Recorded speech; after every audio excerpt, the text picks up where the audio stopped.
Gothamites, and welcome back to the channel. I am the Crowlector, and today we're going to be taking a look at the Star Wars Black Series Ahsoka, Anakin, Clone Captain Rex, and Clone Commander Cody. Ah, clones. They're a dime a dozen, completely expendable, but I really gotta hand it to Lucasfilm, Tamora Morrison, and of course, D. Bradley Baker, for taking the time to humanize and differentiate the clones, to make them their own unique characters instead of just another faceless army like the Stormtroopers. Just like with Jedi, I'd argue that most Star Wars fans have their favorite clones.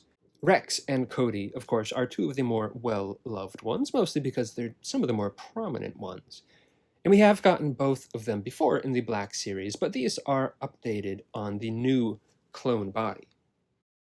Rex is in his Phase 1 armor here, the first iteration of the helmet. I've always really liked Rex's look because even as it evolves, it still kind of maintains a nice blend of all the phases. You can tell that this is an early Rex, though, because the armor is nice and shiny white. It's not dirtied up yet. He doesn't have the little tally marks, and while both figures are very nice, that old one had pretty good range for the time it came out. I'd probably have to give it to this newer one just because of how good that new clone body is. My Rex did come with one of his little elbow armor pieces applied sideways, so it hinders the movement of that arm, but it should be an easy enough fix. In terms of likeness, however, I do oddly think that the old Rex skews a little better, at least for a more realistic Rex, though again, this is a slightly younger Rex, so I guess it makes sense. Cody, however, is quite an upgrade from the original. And this is the original Cody, not the archive release from a couple years back, which, granted, was just a straight re-release of the original anyway, with slightly better paint, but I digress. They did finally give us the little Sidious hologram this time, but I will say, in order for you to get to hold it properly, at least on mine, I did have to kind of pry open his fingers. It does fit pretty snugly in there, but an alternate hand that was designed to fit it naturally could have been nice. Articulation-wise, obviously this is a much more deluxe-feeling figure, but they did scale back on paint just a little bit, most notably on his back little canister, some of the knee armor. It's nice that they included a removable helmet. That was not an option on the original, and I know that a lot of fans are mad that Hasbro didn't give us Cody's scars. For me, it's not really much of a problem since I plan on keeping the helmet on, but I do get it. That's kind of Hasbro in a nutshell for you. For everything they fix, they do either ignore or implement a new issue. I will say that despite loving the new clone body, both of these guys do have a little trouble standing. Because of the added articulation and just how smooth it is, it means that the joints can feel a little loose at times. I don't know if that's just on mine or if it's all over, but it's something to be aware of. It's been really nice seeing the love that Hayden Christensen has been getting lately.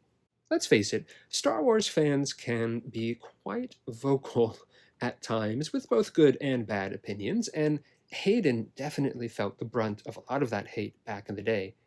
But to see how he's celebrated now, and see him return to play Vader proper, it really is heartwarming to see.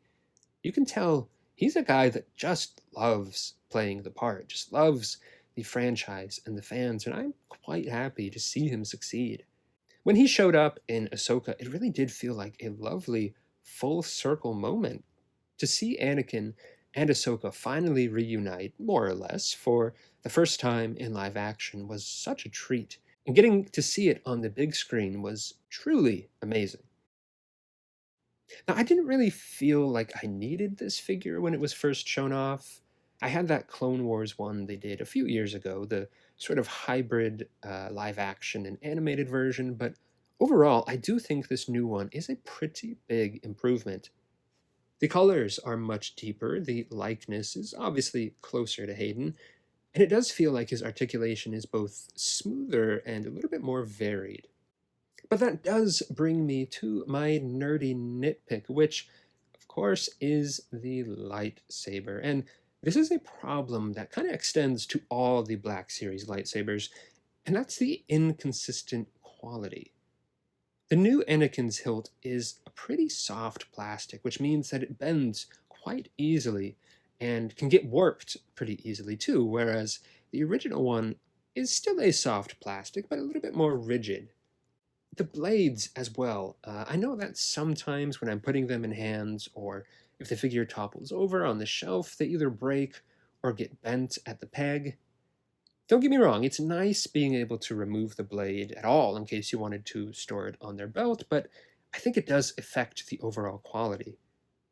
Maybe if they made the blade permanent but gave us a second hilt, that could help, or at least give us a lightsaber pack with extra hilts and blades to replace those broken ones, because I've ruined a lot of lightsabers over the years, and not even from really doing anything too crazy, a lot of times just by putting them in their hands. What clone would you like to see redone or made on the new clone body? I think the biggest outlier for me right now would be Gree in his Revenge of the Sith deco. We don't have Bly either, but I'm hoping that a simple head swap with the upcoming Gale will fix that one. Thank you so much for watching, guys. I really do appreciate it. If you could, go ahead and like, comment, subscribe, share, whatever you want to do. I will be back soon with more creepy Crow content, but in the meantime, may the Force be with you.